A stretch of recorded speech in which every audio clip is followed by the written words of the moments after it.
ఉత్తరకాశీ పరమ పవిత్రమైన శైవ క్షేత్రం. హాయ్ ఫ్రెండ్స్, ఎలా ఉన్నారు? Welcome to Lankala Jyothi tour channel. ఉత్తరకాశీని చూద్దాం రండి. రాణాచెట్టి నుండి ఈ బస్సులో ఉత్తరకాశీ బయలుదేరాం. ఉత్తరాఖండ్ రాష్ట్రంలోని ఉత్తరకాశీ జిల్లాకు చెందిన పట్టణమే ఉత్తరకాశీ. దారిలో ఎత్తైన కొండలు, పచ్చని చెట్లతో ప్రకృతి మహా అద్భుతంగా ఉంది. ఇక్కడ అప్పుడప్పుడు వర్షం కూడా కురుస్తుంది.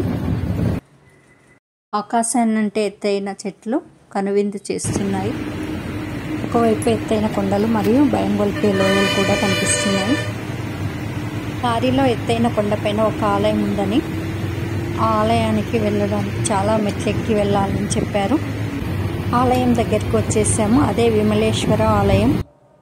ఇక్కడ గుహ లోపలికి వెళ్ళడానికి సన్నటి దారి ఉంటుంది. ఒక్కొక్కరు మటుకే పాకుతూ వెళ్ళాల్సి ఉంటుంది. లింగ రూపంలో ఉన్న విమలేశ్వరిని మేము దర్శించుకున్నాము. కొండ ఎక్కి దిగి అలసిపోయిన మేమంతా కూడా ఇక్కడ పహాడీ ఖజూస్ తాగాము. ఇది వనమూలికలతో తయారు చేసినటువంటిది. ఉత్తరకాశీలో ఉన్నటువంటి హోటల్ సహజ్ విల్లాకు వచ్చేసాము. ఇది మా రూము. ఇక్కడ టెర్రస్ పైన మేము ఫొటోస్ తీసుకున్నాము. ఇదే ఉత్తరకాశీ పరమ పవిత్రమైన ప్రదేశం. ఇక్కడ అనేక దేవాలయాలు ఉన్నాయి. హిమాలయ పట్టణం. కీరతి అలకనంద కలిసిన చోటు నుండి ప్రవహించే నదిని గంగా నదిగా పిలుస్తున్నారు. గంగా నది ఇక్కడ ఉత్తర దిక్కుగా ప్రవహిస్తుంది. కావున ఈ పట్టణం ఉత్తరకాశీ అని పిలువబడుతుంది. ఇక్కడ మహిమాన్వితమైన దేవాలయాలు ఉన్నాయి. ఇందులో ప్రముఖ క్షేత్రం విశ్వనాథుని ఆలయం, శని దేవాలయం కూడా ఉంది. ఇక్కడ ఒక శివాలయం ఉంది. ఈ ఆలయాన్ని కాశీనాథుని ఆలయంగా పిలుస్తారు. ఉత్తర కాశీ పట్టణం మధ్యలో ఉన్న కాశీనాథుని ఆలయం ఇదే. శనిదేవుని, విశ్వనాథుని మేము దర్శించుకున్నాము. ఆలయానికి ఎదురుగా ఒక ఆలయం ఉంటుంది. ఈ ఆలయ దేవత శక్తిగా కొలువబడుతుంది.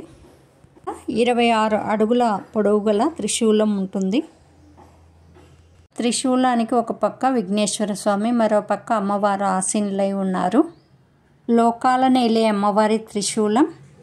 అమ్మవారు మహిషాసురుని సంహరించి వదిలి వెళ్ళిన త్రిశూలం ఇదే అని, ఇది పాతాళ లోకాన్ని తాకుతూ ఉందని కథనం. సాక్షాత్తు మహిషాసురుని అమ్మవారు సంహరించిన త్రిశూలంగా ఉపాసకులు చెబుతారు. అత్యంత పురాతనమైన ఈ కాశీ విశ్వనాథుని ఆలయంలో ఈ త్రిశూలం ఉంది.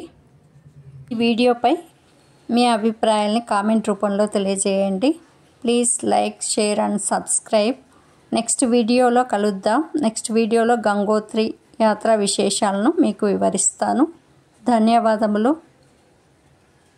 మళ్ళీ కలుద్దాం. See you again. Until then, goodbye. Have a nice day. Thank you.